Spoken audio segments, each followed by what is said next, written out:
بسم الله والحمد لله والصلاة والسلام على رسول الله صلى الله عليه وسلم. رسول عليه الصلاة والسلام من يلالو لا يزال الناس بخير ما عجل الفطر.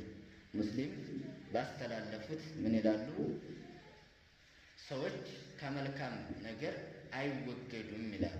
ማዓጀሉ الفطر ፊጥራን እስካቻኮሉ ድረስ እንግዲህ ፊጥራን ማቻኮል ይወደዳል።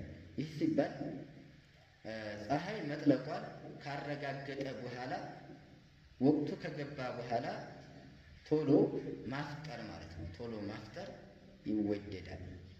አሁንም ረሱል አለይሂ ሰላቱ ወሰላም አንድ ሰው ሙሉ በምን ያፍጥር? ማፍጠር ያለበት በምን ነው? ኢዛ አፍጠረ አሐዱኩም ፈሊፍጢር ዐላ ተምር። አንድ ሰው ማፍጠር በፈለገ ሰዓት በምታፈጥሩ ሰዓት በተምር አፍጥሩ አሉ። በተምር ማፍጠር ፈኢን ለም የጅድ ፈዐለ ማ፣ ነገር ግን ተምር የማያገኝ ከሆነሳ በውሃ ያፍጥር። ፈኢነሁ ጦሁር አቡ ዳውድ ባስተላለፉት እሱ ጦሃራ ነውና ለእናንተ በውሃ አፍጥሩ ይላሉ። ስለዚህ ከዚህ የምንረዳው ምንድነው? አንድ ሰው ጡሙ ውሎ በምን ማፍጠር አለበት? የሚወደደው በተምር ማፍጠር አለበት ማለት ነው። በተምር ማፍጠር የተወደደ ነው። እንደዚህ ተምር ከሌለ በምን ያፍጥር? በውሃ ያፍጥር ማለት ነው። መቼ ነው የሚያፈጥረው?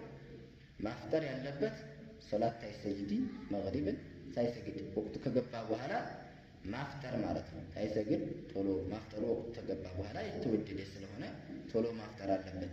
ስለዚህ በሚያፈጥር ሰዓት ደግሞ በተምር መሆኑ የተወደደ ነው። ተምር ከሌለው ደግሞ በውሃ ያፍጥር ይላሉ ረሱል አለይሂ ሰላቱ ወሰላም።